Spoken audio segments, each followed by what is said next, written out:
Welcome back. Now at 9:30, two young men from Naperville are among the 8 victims killed in that concert stampede in Houston. Many say it is a tragedy that could have been avoided.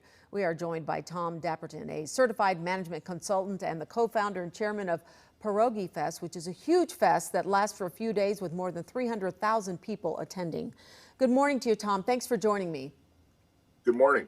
Wow, you know what? As somebody who organizes large-scale events, let's begin with how you think something this horrible could happen and how in the world did it even get to this point? Well, I think there's a couple of issues. From what I understand, they used hardened barriers, possibly concrete construction barriers near the stage. Normally, I recommend that you use soft barriers. You have snow fence.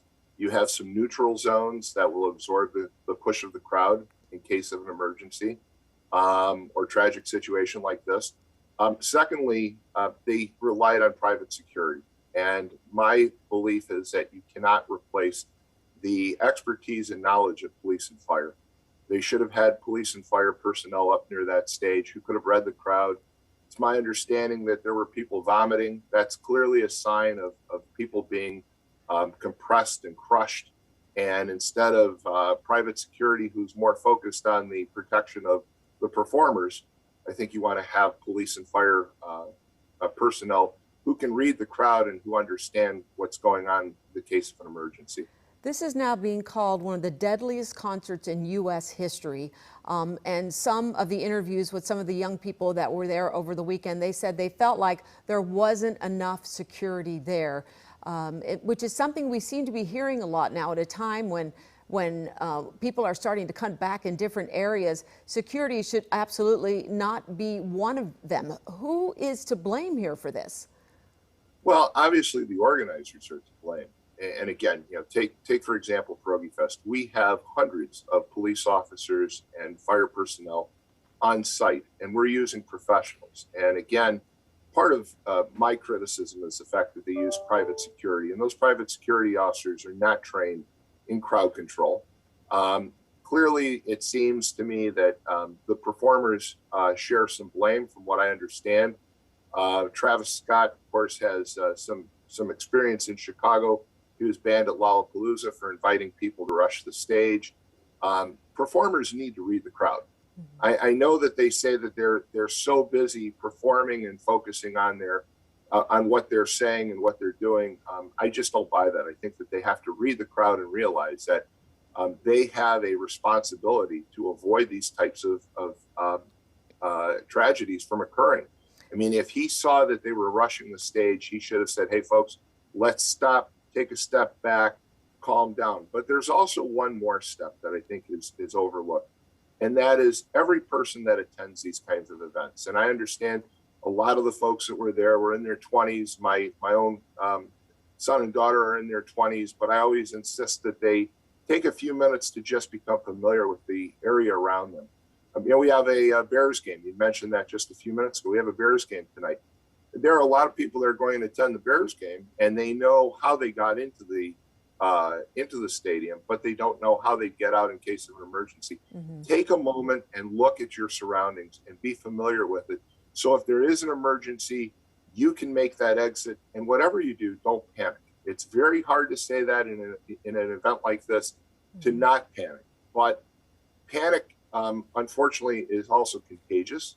And so when someone sees that you panic or I panic, they emulate and imitate what we're doing. And before you know it, it just gets that much worse. So I think if everybody had also been familiar with their surroundings, we probably wouldn't have the level of tragedy that we're seeing.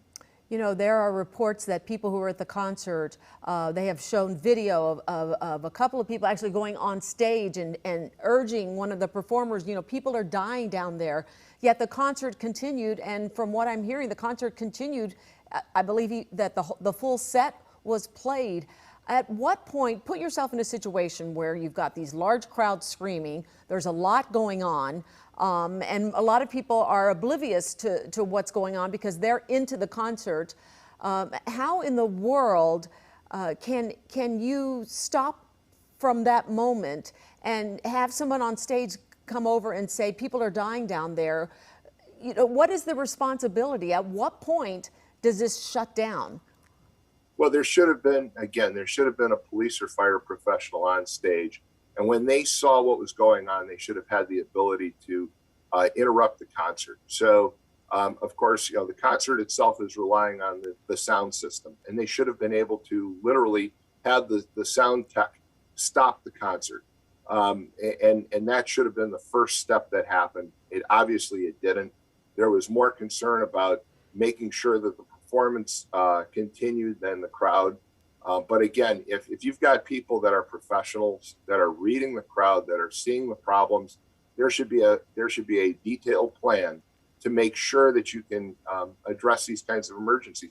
For example, this past summer, for the first time in the 27-year history of Pierogi Fest, we had to evacuate on Saturday afternoon because of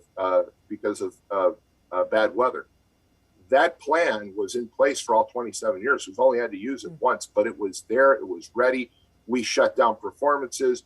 We started to invoke the emergency plan where we escorted people out. We had thousands of people out there, and we didn't have any injuries. So it can be done, but there has to be a steadfast plan, one that says, okay, when we notice that there's a problem in the crowd, in this particular case, someone should have been able to interrupt that concert immediately.